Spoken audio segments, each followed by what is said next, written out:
Hi, this is Catherine, and welcome back to Taking Tea with Catherine. Today I'm taking something slightly different. It's called Tea-Chino, and it's kind of an herbal coffee, but also tea-ish.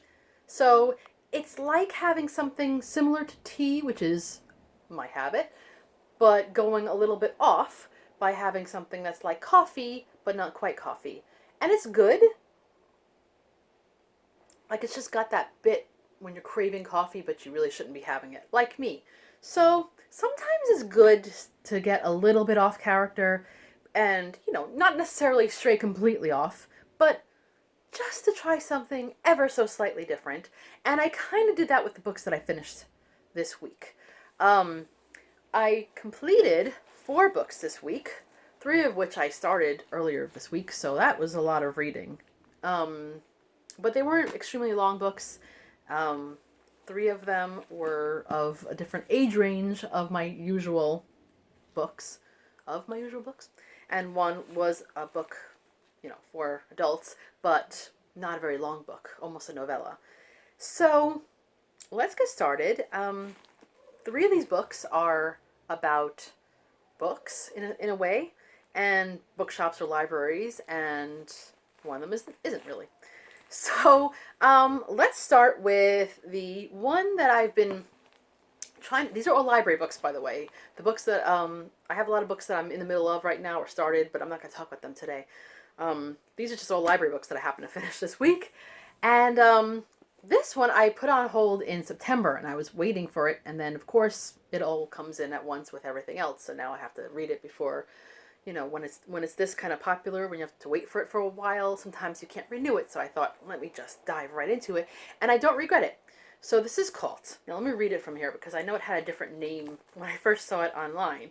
Pages and Co., The Book Wanderers by Anna James. Anna James, by the way, is a booktuber, or at least was, because I haven't found any recent posts, but I kind of like that when someone's a booktuber and they also write and publish, because that's encouraging for someone like me, even though I'm not really writing anything right now. But dreams are fun. So this book is about someone named Tilly Pages, or Matilda, and she lives with her grandparents in a bookshop, or at least on the top of a bookshop, and so she spends her time very much around books, which is fine because she loves books, and that's great because something happens all of a sudden. She's, I think, 11-ish, where suddenly she's able to see some characters, some of her favorite, not TV, book characters roaming the bookshop, and she's able to make conversation with them. Eventually, she's able to actually follow them into the book and be in the book. And, that's a bit weird. So she, gets her friend involved, and of course eventually her grandparents explain things to her. There's some ability that some people have apparently in this universe where people can either go into books, book wandering, or also take people out with them from books, characters and stuff, which there's rules behind it, there's reasons why. A lot of it has to do apparently with being in specific bookshops and libraries apparently makes it, that ability, more potent or able to happen. But it's cool.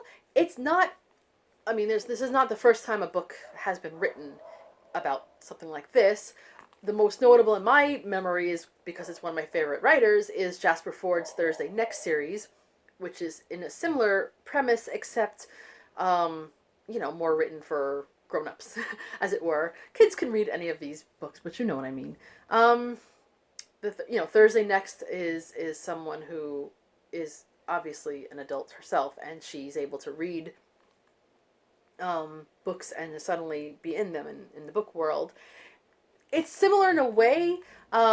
This has a little less of that quirky sense of humor, but it also,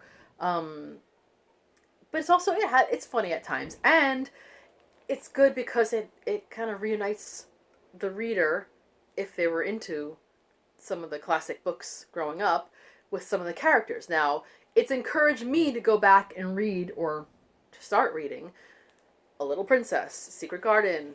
I've already read Anne of Green Gables and Alice in Wonderland, and those are books I would recommend you read too before you get into this. There's references to other literary characters and people, but those are the books that are most talked about, I think. Not Secret Garden so much. I just want to read that one. But yeah, I think one of the reasons, I think it was mentioned by the author, one of the reasons why classic characters are used a lot. And I thought, and this could also be the reason, because Jasper Fforde too uses a lot of characters from classics. I thought it's because, well, most readers will be familiar with those characters more than maybe contemporary. I mean, I'm not talking about like the Harry Potter contemporary. I'm talking about like, the general novels that are semi-popular now. You still probably wouldn't have gotten a chance to read them in high school and know about them, or read them on your own growing up if you were into classics like I was. So again, that's relatable to a wider reading audience, but I think it's also because of copyright. You can't write a character like, I'm trying to think, well, I'm just going to say Thursday Next, even though obviously that's kind of like a little too nuanced, but someone like her who was written, I think Jasper Fforde published his first book around 2001, so, less than 20 years ago. It's still in copyright, so you could have some legal issues. So the characters in here have been around for a while, and so they could be used. And that was cool. I thought it was so much fun. The only thing, because I would give it 4.5 stars. The only thing is that it was a little bit predictable to me, the ending. Maybe because of my age, maybe because I've read enough books where I could sort of see certain things coming. But I thought it was a lot of fun, and anyone who really is into reading would love the idea of being able to do this. Personally, sometimes I'm reading a book and I say, oh, I would not want to be in that person's place when they're in the middle of some physically challenging adventure. I'm like, man, I'm glad I'm sitting at home right now. But it's still kind of fun. So it does, let you use your own imagination. So yeah, I recommend that one. For all ages, This book and the next book I'm going to talk about also has a lot of scenes taking place around bakeries or people cooking or baking pastries and cakes and stuff, which made me really want to bake, or at least go to a bakery. So the next one is A Kind of Paradise, which I thoroughly enjoyed. It takes place mostly in a library. So this girl, whose name almost escapes me, Jamie Bunn, which is also a great name, is Jamie? I keep forgetting. I keep thinking her name is Jenny. Jamie Bunn, my poor memory, is a pretty good, I think she's slightly older, because I think Tilly was around 11. I think she's around 13. I could be wrong. Don't quote me on any of this. Approximately 7th or 8th grade. So she's a decent girl. She pretty much likes to read as well, but she does a stupid thing that you don't realize what it is until a little further into the book, because a lot of the book mostly takes place in the library, but it'll have like kind of flashbacks or where she's remembering things that happened in the past. And she did one thing because she had a crush on someone, and it wasn't his fault, but she just did something to, like, I don't know why. She just, sometimes you just do something stupid in your life. And she got in trouble, and she got really embarrassed in front of everybody. So as punishment, she has to work in a library for the summer for about 15 hours a week, I think. And, unpaid, obviously. It's a kind of like, it's like, what do you call that? Community service. So, and I think she's too young to have working papers. So, it's like a volunteer job. But again, working in a library is not so bad for someone like her. And I think she's I would say she might be an introvert, but she's also very decent with people, actually, for her age. And, even though she's embarrassed about what happened, obviously, and, coming to terms with it, and, she still has this crush. And working in a library wasn't what she planned to do in the summer. Personally, as a nerd who used to go to the library in the summer myself, the thought of working there in the summer wasn't something that appealed to me either. Visiting is different, But she ends up really enjoying this job. There's a quote from a writer, I think I know who it is, but I don't want to say it for sure, who had said something like, I imagine paradise to be some sort of library. And I think that's where this is derived from. There's a lot of literary references. There's yeah, a lot of quotes. There's a bit of spine poetry, which I keep meaning to do. If you don't know what spine poetry is, it's basically taking the words and making a poem out of different words in a spine, just like stacking them up and coming up with lines that would be a poem. I think it's pretty brilliant. I just haven't actually done it myself. Maybe because I don't feel like taking everything already. Already have so many stacks I need to get through. Take them out of order. But maybe one day I'll do it. And if I do, I'll try to share it with you guys. Who knows? There's a lot of interesting characters. Her co-workers, Sonia and Lenny, are very nice. They're a little bit older, a lot older than her. And just really great people to know. Lenny does a lot of baking, a lot of experimental baking with healthy things. So that was kind of interesting. And there's a dog that shows up at some point. There's a guy who sits every day at the same time in the library, charges his phone and sits for a while. And his story, becomes kind of interesting. There's another guy who is an older man who rents or checks out DVDs every week. And yeah, he was one of my favorite characters. And of course, he reminded me of my dad. So and yeah, something tragic happens in the story, but it ends up being a really good, feel-good story. There are certain people that don't get better as people, but there are plenty of people who have either redemption stories or just better things happening to them.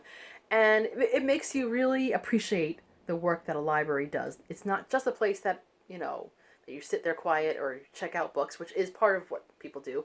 But there's so much that goes into a library and being a librarian even. And I think that kind of helped, a little bit of appreciation. The writer, the author is also obviously a book lover. She's worked in libraries and bookshops and stuff. She also, according to her bio, she also was a tea seller. So yeah, that was cool. I totally recommend this also for book lovers. Both of these books, if you like books, you're gonna love these. Now, if you love books, you may not particularly necessarily love this book, because I didn't quite. This next book, the other two are either 4.5 to 5 stars. This one, The Girl Who Reads on the Metro, by Christine Fleury. I know my pronunciation. Sorry, everybody. I found this first in Barnes & Noble, and then I put on hold the library because I said, I don't know if I want to commit to buying a book this small for $22.99. Even with a small discount, it's still kind of a bit much for this size. What if I don't like it? And I didn't hate it, but I didn't love it. I feel like maybe something was lost in the translation because it was French, the original writing. It takes place in Paris. I tend to like that. It's about a woman named Juliet who basically lives, your everyday life. So, of course, when you live an everyday life, something's going to happen.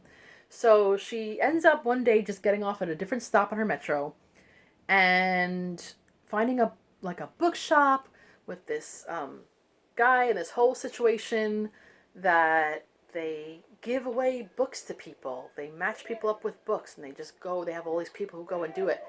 I couldn't figure out how it was funded quite. I couldn't figure out what the exact point was or the whole process behind it. So, someone's yelling outside. So, as an idea, it was good, but its execution was a little not worth $22.99. That's all I'm gonna say. Probably a 3-star or 2.5 even, but probably 3-star. I'll be kind, because it has its moments as a book person that are nice, but I don't know. Again, some of the characters are a bit, I'm going to use this word again, quirky, where it's like, oh, okay, I don't know. I hate not liking a book that I really expected to like. I really like the cover. I like the picture. It's very nice, but it just, I don't know, it just didn't settle into my happy zone, if that makes any sense. It doesn't mean, look, books can also have sad bits or be a very sad book, and I could still like it in an almost happy way, because you could have a good cry over a sad book. It wasn't even like that. It was just okay, thud, moving on. So the last book is a YA book, and it's called The State of Grace by, I think, Rachel. It could be Raquel, but I think it's Rachel Lucas. And I looked up the writer at some point.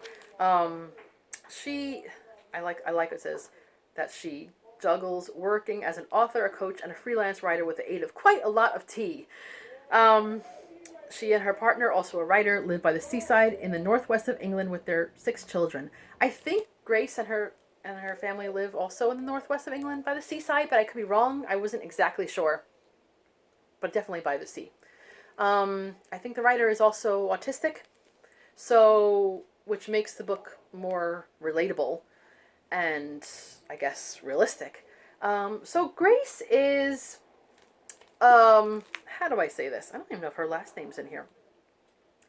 She's autistic. She is about 15, and then at some point by the end of the book, she's 16. And she's got, well, obviously, in order for a book to be going anywhere, there's a bit of family conflict that happens in the course of this book.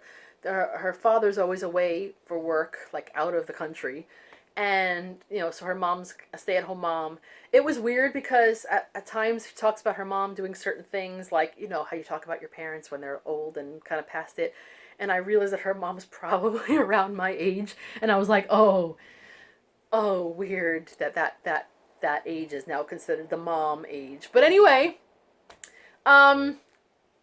so otherwise, Grace has a pretty decent life situation in that, she's got a nice family. She's got a younger sister, who's pretty cool for the most part. And she's got a cat. And she lives by the sea. She has a horse. She loves horses and animals, and she has a horse. And she has a best friend who is so cool and understanding and just a great friend, supportive in so many ways. School isn't great for her. Some teachers are okay, and some teachers just really don't understand her. She's got, of course, one girl who's just a total you-know-what. And then, of course, a guy comes into the story. But I think what I found impressive was, even if you have a decent life, situation, you don't have to worry too much about finances or whatever. When you're autistic, dealing with just life in general can be so difficult because the sensory overload in every way, sounds, smells, textures, and sometimes you can be in a perfectly good mood, and sometimes you'll just get excited about something and it'll put you over an edge. Sometimes you have a good day and then you just suddenly go into meltdown, and just saying things that just don't make any sense whatsoever. It just comes out of your mouth because you just don't know the right thing to say. You always have to remind yourself to have the right expression on your face, and just that sort of thing. The whole deal. I think I don't know if it was in this book or something else that I was reading recently. I think it might have been this book. Something about, I hope I'm quoting from this book. Something about, like, it's like you're speaking a foreign language fluently, but you're talking to natives. That could be from something else I read online, but it would be basically the right description, because it's like I definitely know that Grace at some point was saying something like, when do they hand out these books on how to do things? How do people know how to do things? And of course, people in general can still be awkward and still be anxious and still have problems. You don't have to be autistic to have that, but it's like an everyday, almost every minute struggle for Grace. So I thought it was very insightful in that way, and I thought the story was good. There's good guys and bad guys, and people in the middle. And people, even some of the people that you're like, what is wrong? What is going on with you? You still kind of feel for. So it's a good all around book and a nice story. And it does resolve itself slightly tidily, but that's okay too, because you know what? Not everything is completely tragic and horrific every minute either. We don't need that all the time. And I thought it was good for, I think it could be good for any age, but for young adult readers, I think that, a younger person, maybe there's, I thought it was good that it used a female, because I think in fiction, both on television and in books, a lot of times the autistic character, not always, but a lot of times it is a male, so there's a certain way that that's presented, and even though there's similarities, sometimes it's just different. So I thought it was good that they used a female. I think a lot of people with autism, or I would say even parents or people who grow up with someone, who know someone who's autistic, could use some kind of understanding of what it's like. So it's a good book to read. So yeah, that was it. It's probably going to go over 20 minutes, but I try not to. But this has been Taking Tea with Catherine. Let me know if you've read any of these books, if you like any of these books, if you want to read any of these books. And that's all. Taking Tea with Catherine. Expect the unexpected or the slightly similar. Have a nice day.